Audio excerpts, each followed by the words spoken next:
नमस्कार, बहुत बहुत स्वागत है आप सभी का। आप देख रहे हैं इंडिया डेली और मैं हूं आपके साथ आशीष पांडे। वक्त हो चला है खास शो वर्ल्ड वॉर का। दुनिया इस वक्त एक बार फिर बड़े भू राजनीतिक तूफान के मुहाने पर खड़ी है और तस्वीरें जितनी अलग अलग मोर्चों से आ रही हैं उतनी चिंताजनक भी है, परेशान करने वाली और सवाल पूछ रही है। दोहा में होने वाली हाई लेवल बातचीत अब अधर में लटकती हुई नजर आ रही है। सस्पेंस बरकरार है और पूछा जा रहा है कि डोनाल्ड ट्रंप, उनके प्रतिनिधिमंडल खामेनेई और उनके प्रतिनिधिमंडल चाहते क्या। एक तरफ उम्मीद की एक हल्की किरणें दिखाई दी थी, लगा था कि सब कुछ ठीक हो जाएगा। जब एमओयू साइन हुआ, 60 दिन का वक्त लिया गया, तो ऐसा लगा कि चलिए अब सब कुछ सुलह होता हुआ नजर आ रहा। फिर क्या होता वो समझिए। दूसरी तरफ बयानबाजी, और इस बयानबाजी ने दर्शकों पूरी प्रक्रिया को संदिग्ध बना दिया। हालात ऐसे कि कूटनीति की मेज पर रखे शब्द अब भरोसे से ज्यादा टकराव की तरफ इशारा कर रहे हैं, यानी कोई भी भरोसा नहीं रह गया, विश्वास नहीं। और ऐसे में सवाल यह हो जाता है कि क्या बातचीत किसी नतीजे तक पहुंचेगी या फिर एक और डिप्लोमेटिक ब्रेकडाउन दुनिया के सामने खड़ा है। और उधर अमेरिकी राष्ट्रपति की अगर बात करें, यानी डोनाल्ड ट्रंप को कहीं से एक गुड न्यूज मिल चुकी है। सुप्रीम कोर्ट ने बड़ी ताकत दे दी। सुप्रीम कोर्ट के फैसले की माने तो अब वो किसी भी एजेंसी चीफ को कभी भी हटा सकते हैं। जी हां, अमेरिकी सुप्रीम कोर्ट ने राष्ट्रपति की शक्तियों का दायरा काफी बढ़ा दिया। सुप्रीम कोर्ट ने डोनाल्ड ट्रंप की ओर से स्वतंत्र फेडरल एजेंसियों के प्रमुखों को हटाए जाने के फैसले को सही ठहराया है। और इन सब के बीच यूरोप के युद्ध मोर्चों से फिर वही तबाही की तस्वीरें सामने आनी शुरू हो चुकी है।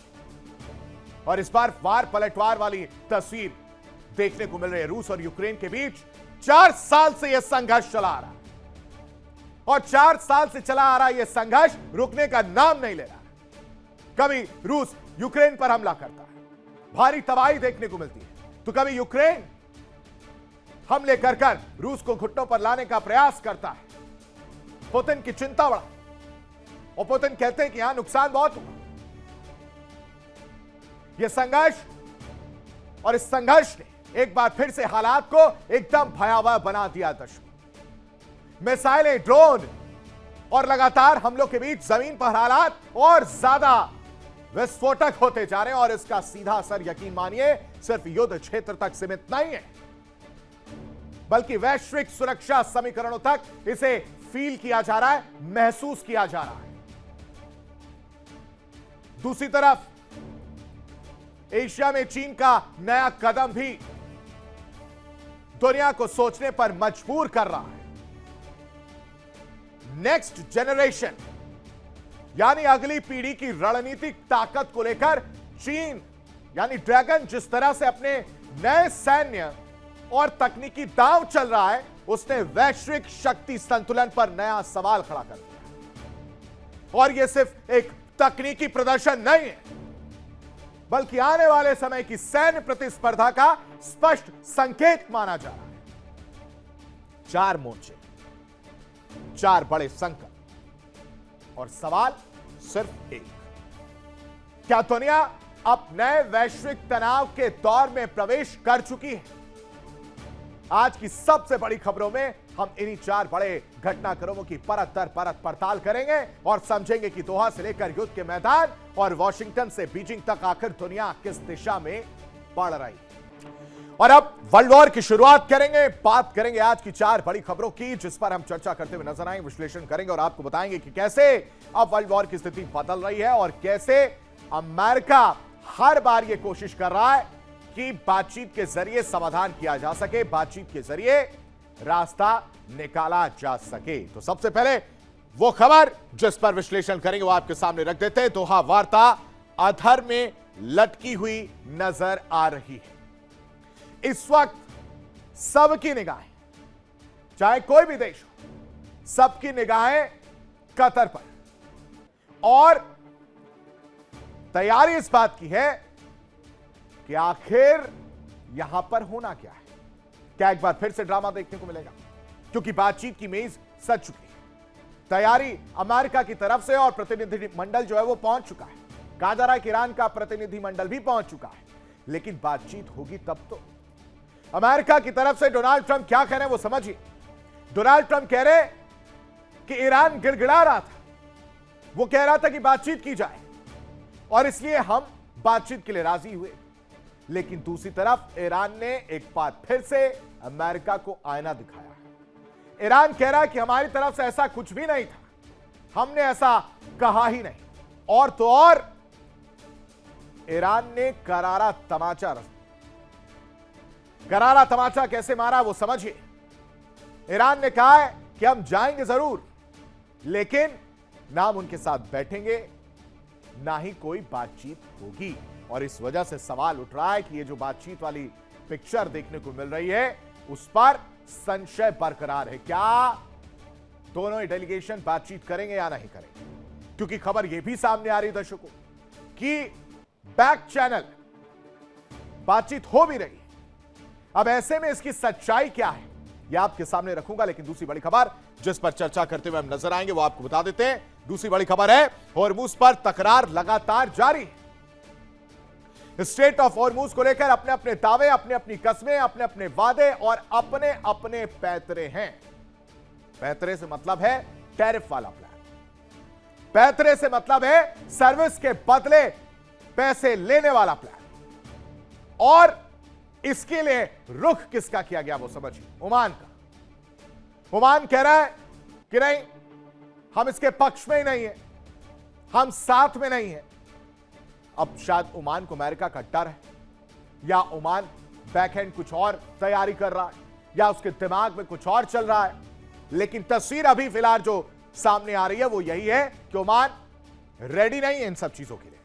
और इस वजह से ईरान ने क्या कहा?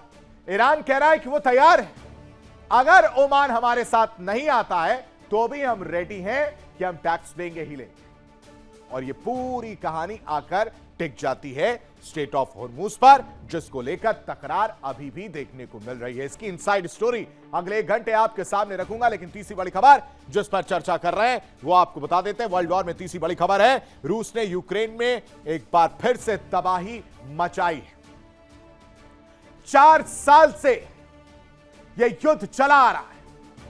4 साल से यूक्रेन कभी रूस पर हमला करता है, रूस कभी यूक्रेन पर हमला करता है, और इन हमलों में मारे जा रहे हैं करीब करीब आम नागरिक, जिनकी संख्या अगर 4 सालों की जोड़े तो 16,000 के आसपास निकलकर सामने आती है। 16,000 ये आम नागरिक जो मारे गए। ये जो हमले हुए उसमें यूक्रेन लगातार रूस पर हमला कर रहा था। पुतिन कह रहे थे कि बहुत नुकसान हुआ है, रिफाइनरीज को नुकसान पहुंचाया गया, इंफ्रास्ट्रक्चर को ध्वस्त करने का काम कर रहा है, हमें नुकसान हुआ है। ऐसा लगा कि पुतिन शायद अपने घुटनों पर आ गए, लेकिन ऐसा बिल्कुल भी नहीं हुआ जब रूस ने जवाब दिया। और ऐसा करारा जवाब दिया यूक्रेन में कि 12 लोगों की मौत की खबर आ रही है दर्शकों। अब यह युद्ध किस ओर बढ़ रहा है, इसकी तस्वीर क्या है यह आपके सामने रखूंगा, लेकिन चौथी बड़ी खबर जिस पर चर्चा करना बेहद जरूरी है वो है ड्रैगन के ताकत को लेकर, वो है ड्रैगन के जोर आजमाइश को लेकर। किस तरह से चीन का जो नेक्स्ट जनरेशन दाम है वो देखने को मिला है। फाइटर जेट की ये पूरी कहानी चीन बैठकर लिख रहा है।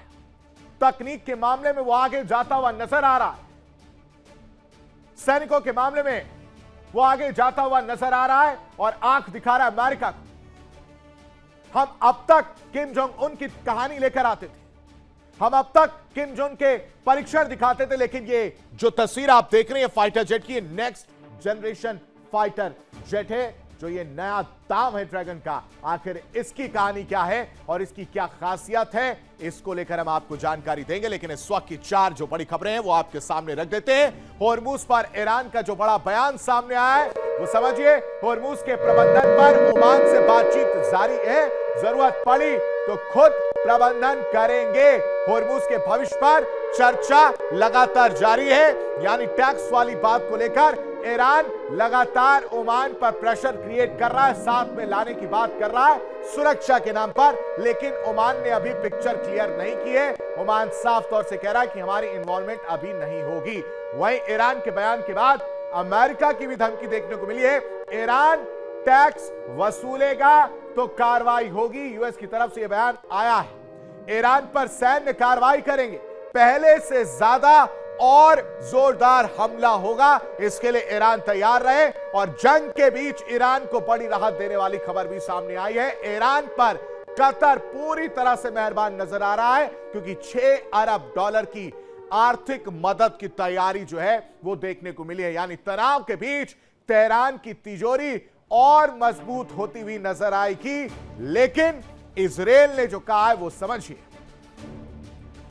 इजराइल का लेबनान पर विध्वंसक प्रहार लगातार जारी है। दक्षिणी लेबनान पर इजराइल का एयर स्ट्राइक देखने को मिल रहा है और हमले में लेबनान को भारी नुकसान उठाना पड़ा है। और इजराइल ने इसलिए ऐलान किया है कि हम जब तक अपना मकसद पूरा नहीं करते, हिजबुल्लाह को जब तक खत्म नहीं करते, तब तक लेबनान पर हमले जारी रहेंगे। लेकिन इन सब के बीच डोनाल्ड ट्रंप को लेकर एक बड़ी खबर, अमेरिकी सुप्रीम कोर्ट का बड़ा फैसला सामने आया। ट्रंप के पक्ष में यह फैसला, यूएस राष्ट्रपति और ताकतवर हुए। ट्रंप का फैसला ब्रह्मा की लकीर है, क्योंकि अमेरिकी राष्ट्रपति की शक्तियों का विस्तार किया गया है।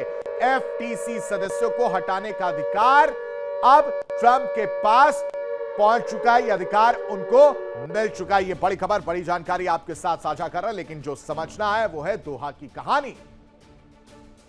दोहा में ड्रामा होगा, दोहा में एक दूसरे को नहीं देखेंगे, दोहा में दोनों की राहें जुदा जुदा सी रहने वाली हैं, यानी शांति की डील होगी या नहीं होगी, इस पर संशय बरकरार है। दुनिया एक और बड़े धोखे की गवाह बनने जा रही है। क्या अमेरिका और ईरान के बीच बातचीत का दावा सिर्फ एक सियासी दांव पेच है? क्या है इसकी इनसाइड स्टोरी? और पर्दे के पीछे कोई ऐसी डील पक रही है दर्शकों, जिसे दोनों देश अभी बताना नहीं चाहते, या यूं कहें कि दुनिया से छिपाना चाहते? क्योंकि एक तरफ अमेरिकी राष्ट्रपति ट्रंप पूरे कॉन्फिडेंस के साथ, पूरे भरोसे के साथ कह रहे हैं कि कतर में अमेरिका और ईरान के बीच अहम बैठक होगी, सब कुछ ठीक होगा, इंपॉर्टेंट बैठक है। दूसरी तरफ ईरान क्या कह रहा है वो समझिए। ईरान खुलेआम कह रहा है कि ऐसी कोई बैठक तय ही नहीं है, यानी एक ही शहर, दोनों देशों के दूत मौजूद हैं, लेकिन मुलाकात पर रहस्य का सबसे बड़ा पर्दा पड़ा हुआ है। और यह पर्दा उठेगा नहीं, यह गेम ऐसे ही चलेगा, क्योंकि अब तक हमने ऐसा ही सब कुछ पीछे देखा है। तो सवाल यह भी है कि अगर बातचीत नहीं होगी तो फिर दोनों प्रतिनिधिमंडल दोहा में आखिर कर क्या रहे हैं? क्या कूटनीति के नाम पर दुनिया को भ्रम में रखा जा रहा है, धोखा दिया जा रहा है, ड्रामा किया जा रहा है? क्या बंद कमरों में बैक चैनल डिप्लोमेसी चल रही है, लेकिन दुनिया को नहीं बताना? और क्या कैमरों के सामने सिर्फ इनकार का खेल चलता रहेगा, यानी कभी हां कभी ना वाला गेम देखने को मिलेगा? क्योंकि दोहा में डिप्लोमेटिक सस्पेंस पर कहानी कुछ और है। ट्रंप का दावा है, कह रहे कि आज अहम बैठक होगी, बहुत इंपॉर्टेंट बैठक है, और इसको लेकर हमारा प्रतिनिधिमंडल दोहा पहुंच चुका है। अब वो करेंगे क्या वो समझिए। कह रहे कि बातचीत के जरिए समाधान निकल जाएगा, समाधान होगा। और इन सब के बीच ईरान ने एंट्री मारी और कह रहे हैं कि फिर से इन्होंने जो बोला। ईरान ने दावे को पूरी तरह से नकार दिया है और कह रहे हैं कि अमेरिका से बैठक तय नहीं है, हमारी कोई आधिकारिक कार्यक्रम नहीं है। और इस वजह से ट्रंप के दावे को पूरी तरह से ईरान ने खारिज कर दिया, क्योंकि सब कुछ इस वक्त बातचीत की मेज पर टिका हुआ है। अब ईरानी दल दोहा फिर क्यों पहुंचा है? आखिर प्रतिनिधिमंडल कतर में क्यों मौजूद है, यह भी समझना बेहद जरूरी है। पुराने एमओयू पर फिलहाल फोकस है और इस फोकस के दौरान वो कह रहे हैं कि अमेरिका से मुलाकात नहीं होनी है, यह स्पष्ट है। विदेश मंत्रालय का बयान है कि बैठक का तो कोई शेड्यूल था ही नहीं। तकनीकी वार्ता की खबरें जो बताई जा रही है, परोसी जा रही है, वो बेबुनियाद है, ऐसा कुछ भी नहीं। अमेरिकी दौरे से हमारा कोई लेना देना नहीं, इससे कोई संबंध नहीं। तो आखिर दोहा में क्या चल रहा है, आखिर दोहा में क्या पकड़ा है? कतर से द्विपक्षीय विचार विमर्श और तो और पुराने समझौतों पर चर्चा, ये तमाम सवाल जो है वो उठ रहे हैं। वर्ल्ड वॉर में हम बात कर रहे हैं कतर की, हम बात कर रहे हैं वार्ता की, और सवाल उठा रहे हैं कि क्या एक बार फिर से ये वार्ता टल जाएगी या सिर्फ बैक चैनल डिप्लोमेसी चल रही है, लेकिन दुनिया को कुछ और दिखाना है। क्या है कहानी, उस रिपोर्ट में देखिए।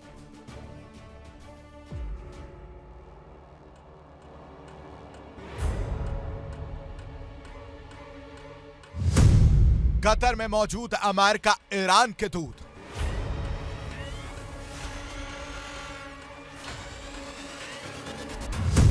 मुलाकात पर दोनों देशों के अलग अलग दावे।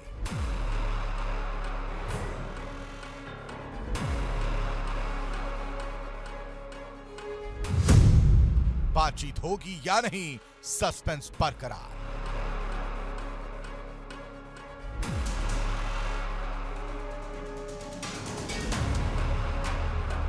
कतर की राजधानी दोहा इस वक्त दुनिया की सबसे अहम कूटनीतिक राजधानी बन चुकी है।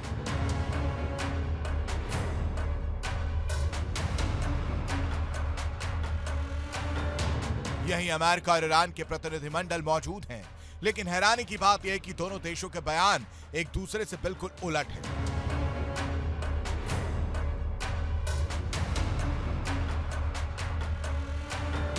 अमेरिकी राष्ट्रपति डोनाल्ड ट्रंप ने दावा किया कि अमेरिका और ईरान के बीच अहम बैठक होने जा रही है। उनके मुताबिक अमेरिकी प्रतिनिधि इसी मकसद से कतर पहुंच रहे हैं।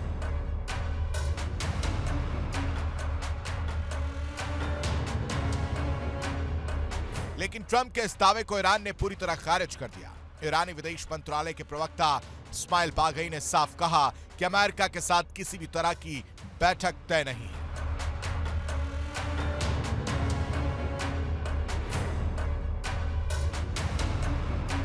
ईरान का कहना है कि उसका प्रतिनिधिमंडल दोहा जरूर जाएगा, लेकिन उसका उद्देश्य अमेरिका से बातचीत नहीं, बल्कि पहले से हुए एक समझौते के प्रावधानों पर काम करना है।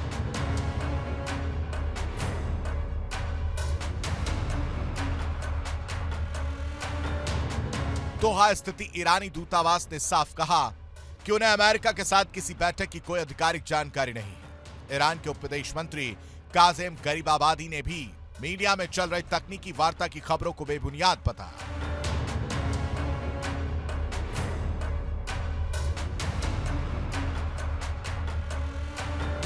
यानी अमेरिका बातचीत का दावा कर रहा है, ईरान लगातार इनकार कर रहा है, और इसी विरोधाभास ने पूरी दुनिया के सामने एक बड़ा सवाल खड़ा कर दिया।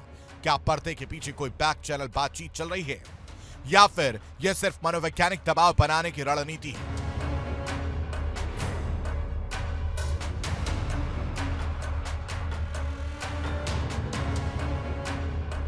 इसी बीच इसराइल ने ईरान को तीसरे युद्ध की चेतावनी देकर हालात को और विस्फोटक बना दिया।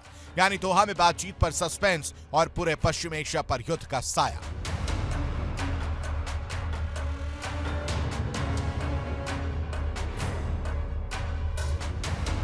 दोहा इस वक्त सिर्फ कतर की राजधानी नहीं, बल्कि दुनिया की सबसे बड़ी कूटनीतिक पहेली बन चुका है। अमेरिका कह रहा है बात होगी, ईरान कह रहा है कोई मुलाकात नहीं होगी, और इसराइल युद्ध की चेतावनी देकर पूरे समीकरण को और जटिल बना रहा है।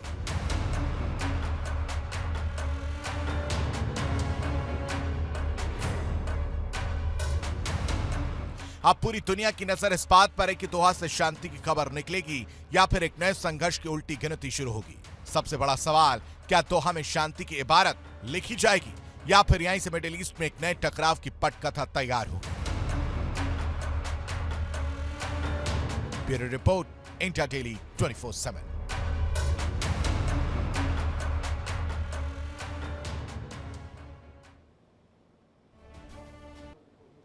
चार साल से ज्यादा वक्त से जारी रूस यूक्रेन युद्ध अब ऐसे मोड़ पर पहुंच गया दर्शकों, जहां मिसाइलें सिर्फ शहरों को नहीं बल्कि रणनीतियों को भी चीर रही हैं। रूस ने एक बार फिर यूक्रेन पर मिसाइलों और ड्रोन की बारिश कर दी। निप्रो से लेकर जपोरेजिया और सूमी तक चीख पुकार मच चुकी है। 12 लोगों की मौत हो गई और 40 से ज्यादा घायल हैं। लेकिन इन सब के बीच युद्ध के मैदान से दूसरी तस्वीर भी सामने आई। यूक्रेन के लंबी दूरी के ड्रोन रूस की सप्लाई लाइन तोड़ रहे हैं, ईंधन संकट पैदा कर रहे हैं और अब खुद पुतिन भी इस बात को दबाव को स्वीकार कर चुके हैं। तो ऐसे में सवाल यह है कि क्या रूस की ताकत कमजोर पड़ रही है या फिर पुतिन भी खतरनाक वार की तैयारी में? क्या है इनसाइड स्टोरी, वो समझिए। रूस हमला कर रहा है, यूक्रेन एक बार फिर से दहला है और यह बहुत बड़ा हमला है। मिसाइल और ड्रोन से कई शहरें निशाने पर थे। 12 नागरिकों की मौत हो जाती है, 40 से ज्यादा लोग घायल हो जाते हैं। निप्रो में हमला होता है, जापोरेजिया में हमला होता है, मिनी बस पर ड्रोन अटैक होता है, सुमी और खार्किव पर भी निशाना देखने को मिलता है। और इसकी वजह से आप समझिए कि 8 क्षेत्रों में बिजली पूरी तरह से प्रभावित होती है। लेकिन जेलेंस्की का बयान समझिए, कह रहे हैं यूक्रेन को बेहतर सुरक्षा चाहिए। यूरोप से एयर डिफेंस की मांग जेलेंस्की करते हुए नजर आ रहे हैं। और जब सुरक्षा चाहिए तो सवाल तो यह भी पूछा जाना चाहिए कि आप लगातार रूस पर हमला तो कर ही रहे हैं, तो वो भी जवाबी हमला करेगा। रिपोर्ट देखिए।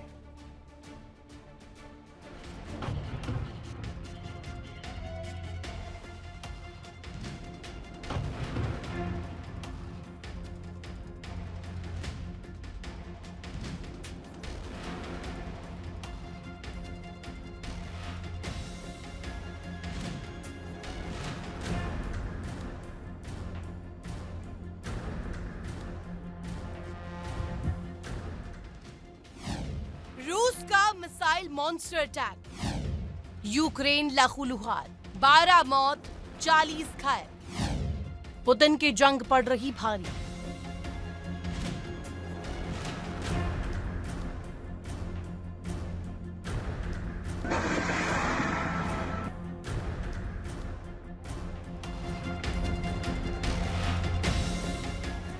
यूक्रेन पर रूस ने फिर से तबाही की सबसे बड़ी तस्वीर पेश की।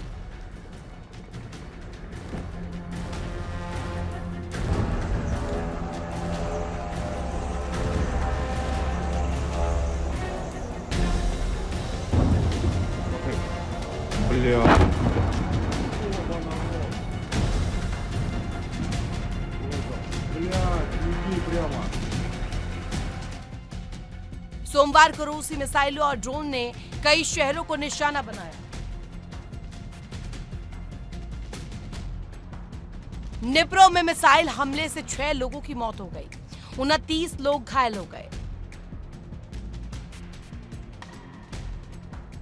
जयपोर्जिया में यात्रियों से भरी मिनी बस पर ड्रोन हमला हुआ, जिसमें 3 लोगों की जान चली गई।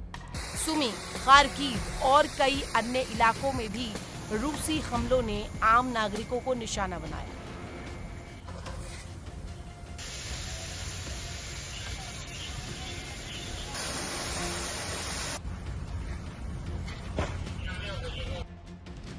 राष्ट्रपति जेलेंस्की ने इन हमलों को भयानक आतंक करार दिया। उन्होंने कहा कि यूक्रेन को सिर्फ सहानुभूति नहीं बल्कि मजबूत एयर डिफेंस सिस्टम चाहिए। जेलेंस्की ने यूरोपीय देशों से एंटी बैलिस्टिक मिसाइल सिस्टम तेजी से विकसित करने की अपील की। उनका कहना है कि जब तक रूस की बैलिस्टिक मिसाइलों को हवा में नहीं रोका जाएगा, तब तक नागरिक सुरक्षित नहीं हो सकते। रूस के लगातार हमलों से यूक्रेन के 8 इलाकों में बिजली व्यवस्था प्रभावित हुई। बिजली ग्रिड को नुकसान पहुंचा, कई शहर अंधेरे में डूब गए। गर्मी और बढ़ती बिजली मांग ने हालत को और गंभीर बनाया।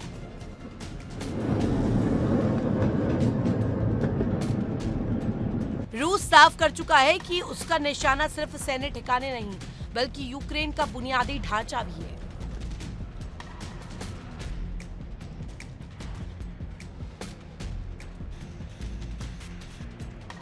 ताकि जनता का मनोबल टूटे। लेकिन कहानी का दूसरा पहलू रूस के लिए भी चिंता बढ़ाने वाला है। यूक्रेन की लंबी दूरी के ड्रोन अब रूस के भीतर तबाही मचा रही है। तेल डिपो, रिफाइनरी और सप्लाई लाइनों पर लगातार हमलों से रूस में ईंधन संकट गहराने लगा है। खुद राष्ट्रपति पुतिन ने माना है कि ड्रोन हमलों से ईंधन की कमी हुई है। इसके बावजूद क्रेमलिन पीछे हटने को तैयार नहीं है। प्रवक्ता दिमित्री पेस्कोव ने साफ कहा है कि रूस का रुख नहीं बदला है। रूसी सेना अपना अभियान जारी रखेगी और मॉस्को अपने सभी सैन्य लक्ष्य हासिल करेगा। यानी मिसाइलें भी चलेंगी, ड्रोन भी उड़ेंगे और जंग भी जारी रहेगी। 4 साल से ज्यादा लंबी इस जंग में अब सिर्फ मिसाइलों की मार नहीं बल्कि ड्रोन टेक्नोलॉजी भी युद्ध का फैसला तय करने लगी है।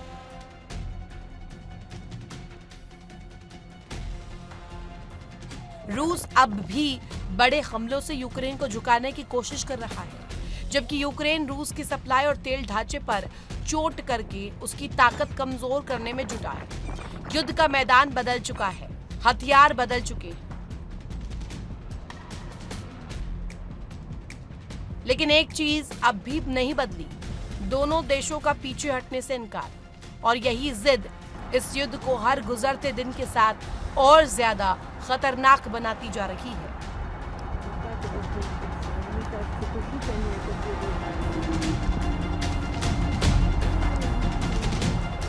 Bureau report, India. देखिए इंडिया डेली 24/7 अब आपके स्मार्ट टीवी पर। इंडिया डेली मौजूद है सभी डिजिटल प्लेटफॉर्म पर लाइव और लगातार। इंडिया डेली 24/7 हर दिन राष्ट्र को समर्पित।